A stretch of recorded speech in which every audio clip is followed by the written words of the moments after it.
Саламатсыздарбы? Кыргыз тилин үйрөнүү боюнча 4-чү сабагыбызды баштайбыз.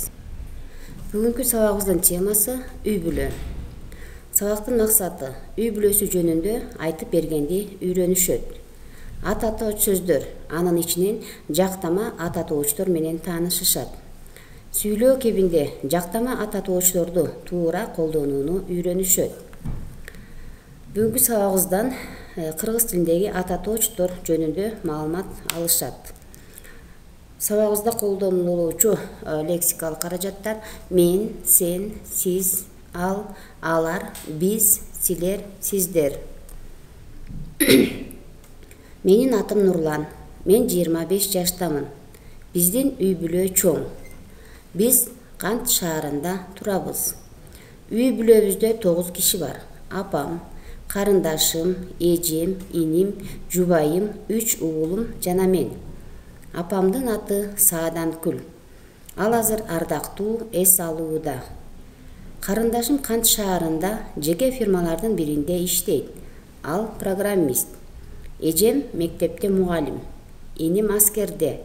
Уулдарым мектеп жашында. Алар мектепте окушат. Тайэнем жана таятам биздикине келип турушат. Алар аябай жакшы адамдар. Өзүм азыркы учурда Кант шаарында жеке ишкерлик менен алектенем.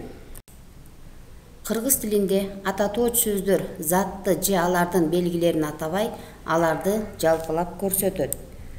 Биз бүгүнкү сабагыбызда жактама ат атоочтор катышкан текст менен тааныштык.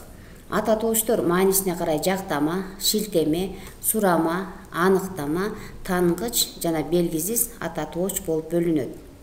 Затты 3 жактын бирине таандык кылып көрсөткөн ат атооч жактама ат атооч деп аталат. Жактама ат атоочтор жекелик түрдө да, көптүк түрдө да айтылат. Жактама ат атоочтун жекелик түрү: биринчи жакта мен, экинчи жакта сен, сиз сылык түрү, үчүнчү жакта ал. Ал эми көптүк түрүндө биринчи жак биз, экинчи жак силер. Анда көңүлүңүздөрдү бүгүнкү сабагыбыз боюнча сөздүккө бурабыз.